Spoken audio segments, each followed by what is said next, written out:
In this video, I am going to be analyzing the Mets free agents and whether or not I would bring them back or not.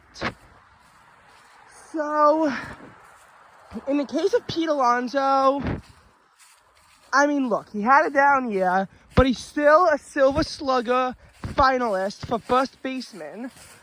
He still had 34 home runs, and while he wasn't good in the clutch for most of the year, he had a few games where Pete Alonso really made a difference, as well as obviously in the playoffs in National League Wild Card Game 3, down to nothing. Pete Alonso hits a 3-run homer.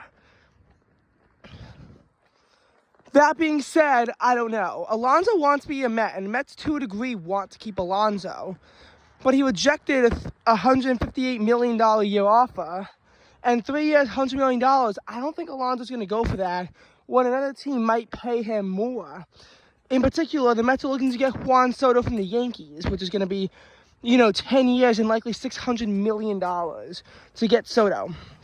So, I don't know if the Mets really want to have two of those kinds of guys who are power hitters, but, are just only power hitters. And I think the Mets would probably have Soto over Alonso. So I think they should keep Alonso. I don't know if they're going to. That being said, I absolutely would re-sign him because I think keeping the clubhouse vibes intact is more, than worth more than Soto, who provides more, but I don't think he's worth the contract. Especially because if Soto turns out to be a bust on the Mets, well, that's a decade and $600 million that you've just wasted. And Steve Cohen might be expensive, but he's not that expensive, and it's still a CBA tax that you have to adhere to.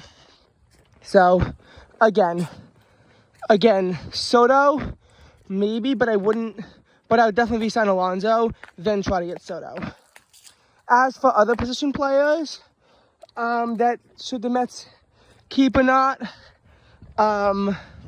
Jesse Winker, they should definitely re-sign because he's brought a new taste into the clubhouse ever since the Mets got him, even though his batting statistics on the Mets haven't exactly been spectacular. I don't know if they're going to re-sign Winker because they feel like he's going to want a starting job, and the Mets might leave him as a backup, either as, backup DH, or maybe he will be the starting DH, or maybe he'll be a backup outfielder, but I feel like he's going to want more consistent playing time, and another team might want that. So I don't know if Jesse Winker is actually going to be staying with the Mets. Harrison Bader, unless you can get a really cheap deal on him, like no more than $10 million or so, I would not keep him. Bader did hit 11 home runs this year, but he has regressed heavily into the year. He can sometimes be good in the clutch with runners in scoring position, but if bases are empty, he's pretty much an automatic out. He doesn't walk a lot because he doesn't have a good eye, and the thing he's most useful for is his speed, so using him as, say, a pinch runner. But there are other players that you could definitely use as pinch runners, and you shouldn't keep someone on your roster just because they are a good pinch runner. So as such, for Bader, I'd say probably don't re-sign, although the Mets should re-sign Bader if, say, someone like Jesse Winker doesn't work out, or they trade someone such as Tyrone Taylor, or maybe even Brandon Nimmo.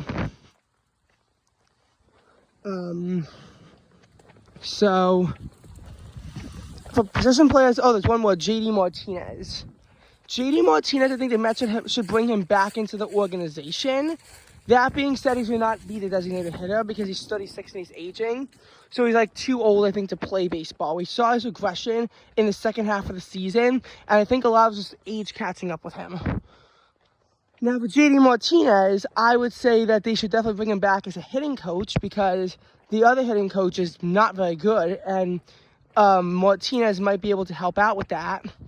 So as a coach, I'd say he should be brought back, possibly. But if he still wants to play, the Mets should not re-sign him in that instance. Now for starting pitching, the Mets have three big free agents: Manaea, Severino, and Quintana. Now, Manaea, the Mets should definitely resign. He opted out, of course, and obviously a lot of teams are going to want him. The Mets really need to keep Manaea at all costs because he probably is their best pitcher on the team. David Peterson, while he had an amazing 2.9 ERA, he still was fraudulent in the sense that Peterson was expected to have an ERA value of around 4.6 based on how many walks he issued out and how he got a lot of hits, frequently loaded up the bases, but was able to, for the most part, get away with it. But you can't rely on that strategy forever. Peterson is in for heavy regression.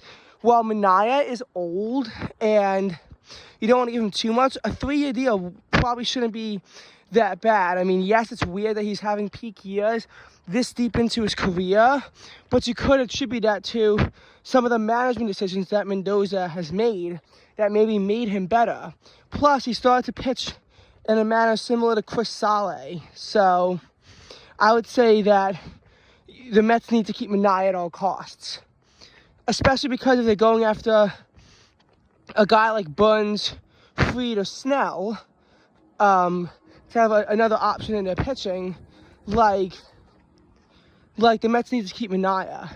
Now, Severino, I'm iffy on, because if they can get, let's say, 2 big names like Burns, Fried, or Snell, then they should not keep Severino. But if they can't get any of them, or if let's say that they get one of them and lose Manaea, they should keep Severino. He was the only Met nominated for a Golden Glove Award. Unfortunately, he did not win over Chris Sale because he's good at holding runners. He's good at picking runners off. He's good at that stuff.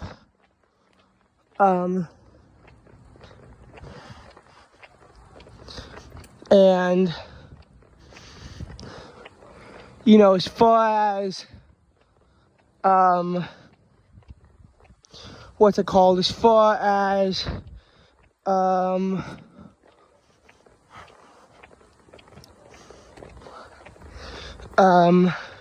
you know, pitching goes, statistically, Severino was like the second worst, right up down McGill levels. McGill was around a 4 ERA. I spent a lot of time in getting better in AAA. Severino 3.9, whereas Manaea was around 3.4, Peterson 2.9, Quintana I think 3.8. That being said, Severino had some consistency. He sucked on the road, but was very good at Citi Field for the most part. He had some good starts. He of course had some really terrible starts, like his start against the Twins on the 31st, or his start against the Rockies was pitiful considering how bad the Rockies are as a team. That being said, Severino, he's good in the 4 or 5 spot, but he's not like a primary pitcher. Quintana, though, I would say get rid of him unless you have trouble with other guys on the pitching front and you really can't get anyone better, because, like, no disrespect to Quintana, but he's not very good. He's inconsistent. There are points where he's putting up like less than a 1 ERA over a long period of time. There's other points where over a long period of time his ERA value is swelling up to 9, 10, and he oftentimes works himself into big jams that he then can't get out of. He has a 10-10 record, but that's deceptive because, well, yes, there were some starts where the Mets offense couldn't put up anything, and so he couldn't get the win. There were also quite a few starts where he didn't earn a loss because the Mets got a big lead, but he was a huge reason as to why they blew it. Quintana was just, you know, not very good as a pitcher. The Mets shouldn't keep him unless they are having trouble getting other pitchers to stay with them. Phil Maton, like, he had a $7.75 million option. Thankfully, the Mets didn't take that. Now, Maton was better than people say he was, because even though he sucked in the postseason, he did have a pretty good regular season. in like July and August, where he seemed to be the only consistent reliever on the team. That being said, he quickly shut the bed. August 18th, even though the loss went to Reed Garrett, Matan still allowed the base hit that let the Marlins jump in front. So again, even though he didn't earn the loss, he was partially responsible for the loss.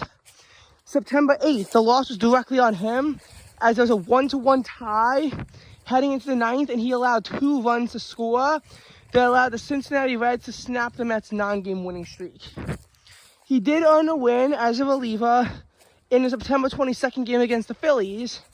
However, in the September 30th game, in just 0.1 innings pitched, he allowed 2 earned runs and was a huge reason why the Braves came back from down 6-3, which would have been absolutely catastrophic if it weren't for the fact that the Mets were able to come back from their 7-6 deficit and win. If not for that, Diaz and Matan would have been remembered. More so Diaz was thinking, but still, you get the point. Like, you absolutely get the point. So, when you look at, like, all these options, you've got to figure that, like, you can get a better reliever than Matan, who maybe was good at first, but is bad in high-level situations considering how badly he flopped in the playoffs. Now, for Ryan Stanek, I'd say keep him. Didn't have the greatest start with the Mets, but became more consistent as time went on. He really dominated in the postseason. And Stanek was just, he became more reliable as time went on.